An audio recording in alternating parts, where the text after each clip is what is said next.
What if the people sworn to defend the Constitution were being pressured to pledge loyalty to a politician instead? That's not fiction.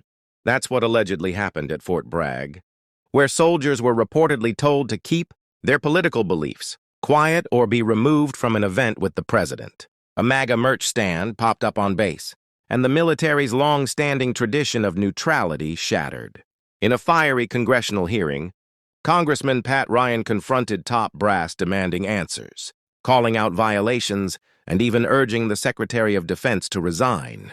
Talk about what happened at Fort Bragg 2 days ago. There was guidance put out, and this has been verified by multiple independent news outlets saying, quote, "These are to the soldiers of the 18th Airborne Corps and U.S. Army.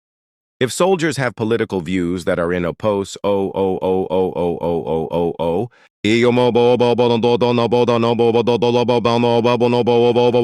opposition to the current administration, then they need to speak with their leadership and get swapped out.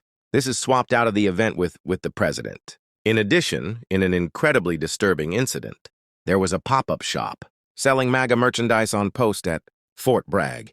And to summarize this, there was a commander from Bragg who said on the record, quote, "This has been a bad week for the Army, for anyone who cares about us being a neutral institution. This was shameful." If those are the facts, and I know the Army's investigating at least the MAGA pop-up shop, is that appropriate, General Kane? Sir, I haven't seen any of these reports. I'm not familiar with them, but as I mentioned earlier and in my confirmation hearing, the nation demands a political, nonpartisan military. I appreciate you saying that and happy to share those reports.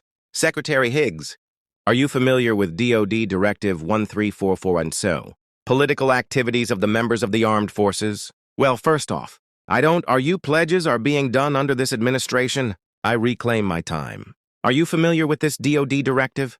There's never one time in my service or in this. Mr. Secretary, will you please answer? I'm answering your question, where politics has been considered for service members. Are you familiar with this directive? Yes or no? Which directive? Do Directive 1344-10. I'm happy to provide you a copy. There's even a one-page red and green cheat sheet. Are you familiar with it? This is the same directive from when we were all in uniform. I'm sure I am. Has anything changed in that directive under your guidance given what happened 2 days ago at Fort Bragg? Is there a new policy change that we're not aware of?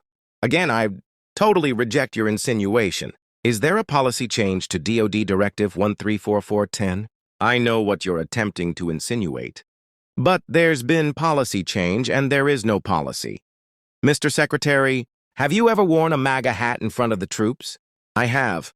I own plenty of MAGA hats, but I don't have you ever worn one in front of the troops. At a millet, at an official event? I don't believe so. Do you think it's appropriate for the President of the United States to wear political merchandise, including a MAGA hat at official events, including West Point commencement?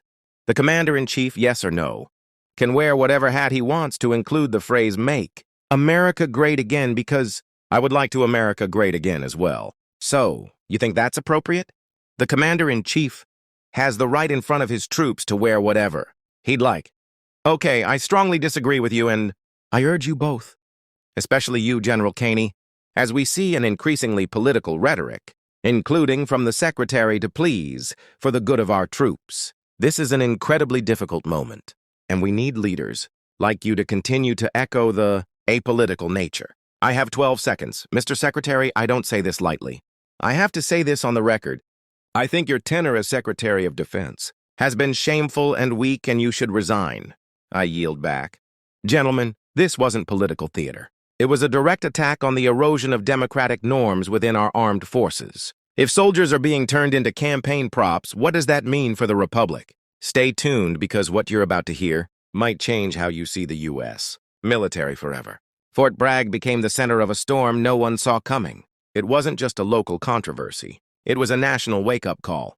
Reports began to surface that junior officers were being told to take a political loyalty oath if they wanted to participate in a presidential visit, a requirement that sounds less like America and more like a dystopian novel.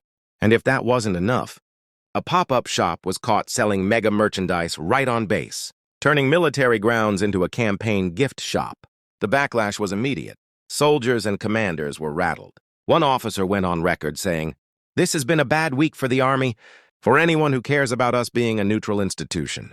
This was shameful." Then came Congressman Pat Ryan, veteran, West Point grad, and someone who isn't afraid to speak bluntly when the stakes are this high. In a non-nonsense tone, he addressed General Kane, asking him point-blank if he had ever been required to pledge political loyalty at any point in his decades of service. Kane, calm but firm, replied, "No, sir," and when asked if he had ever served in any unit where others were forced to do so again, a resolute no. Ryan wasn't just checking boxes. He was drawing a line in the sand, the line between duty to country and allegiance to a political figure. And when General Kane reaffirmed his commitment to a nonpartisan military, Ryan made it clear that is the standard, and I commend you for continuing to model it. But the praise didn't last long because the next man in the hot seat was Secretary of Defense, Pete Hegseth, and things took a dramatic turn.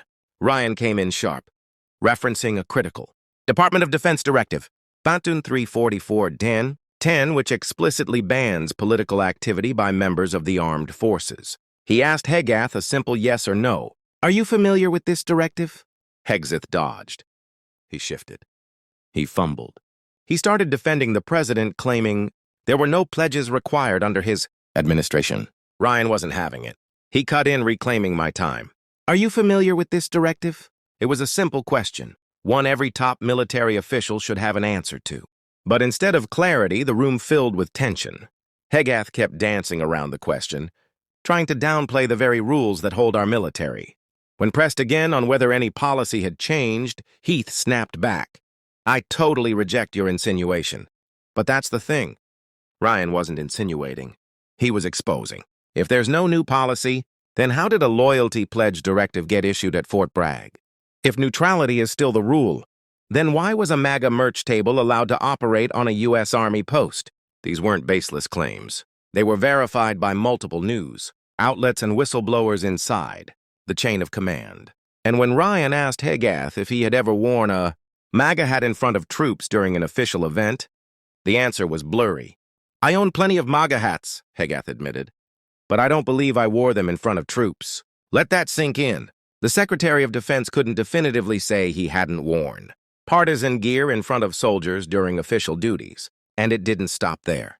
Ryan asked if the President of the United States, acting as Commander-in-Chief, should be wearing political merchandise, like MAGA hats at military events, including West Point commencement. Hegseth's response: "The Commander-in-Chief has the right to wear whatever he wants. I'd like to make America great again, too." Whoa, that wasn't a defense of free expression. That was a complete sidestep of the core issue. The dangerous blurring of lines between political campaigning and military ceremony. If we start treating soldiers like stage props for political theater, we lose one of the foundational principles that sets our democracy apart: civilian control of an apolitical military. In that hearing room, Ryan's voice echoed louder than most, all because he wasn't just asking tough questions. He was speaking the truth. This isn't about political sides. He said this is about the Constitution. And when Hegseth failed to provide a clear answer on any of it, Ryan delivered the final blow. "I don't say this lightly," he said, staring directly at the secretary. "Your tenure as Secretary of Defense has been shameful and weak, and you should resign." The silence after that moment, it said everything. This wasn't just a soundbite for the evening news. It was a gut check, a reminder that leadership means standing up, even when it's uncomfortable, to protect what matters most: integrity, honor, duty, and the most chilling part. Hegseth still couldn't see the problem. Throughout the entire, he appeared more interested in defending political slogans and denying responsibility than in acknowledging the damage being done to military credibility. He refused to admit whether the directive had been violated. He refused to condemn the MAGA shop. He refused to acknowledge the deep concern from within the ranks themselves. So where does that leave us? It leaves us with a choice. Do we allow the armed forces to become a partisan playground where loyalty to a political figure outweighs loyalty to the Constitution? Do we step up like Ryan did and demand accountability before the damage becomes irreversible? Because once the line between patriot and partisan disappears, it doesn't come back so easily. And that's why this moment matters more than ever. Fort Bragg may have been the spark, but the fire is spreading. Soldiers are watching. Citizens are watching. The world is watching. In the end, Congressman Ryan wasn't just calling out one man. He was issuing a warning to an entire system that's teetering on the edge, a system that must decide whether it still stands for the flag or for whoever happens to be waving it. So what do you think? Is the military being politicized beyond repair? Should the Secretary of Defense step down for failing to protect the armed forces' neutrality? Or is this just another political storm that will blow over? We want to hear from you. Drop your thoughts in the comments below.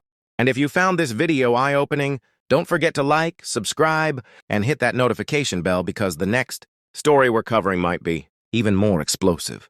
Thanks for watching.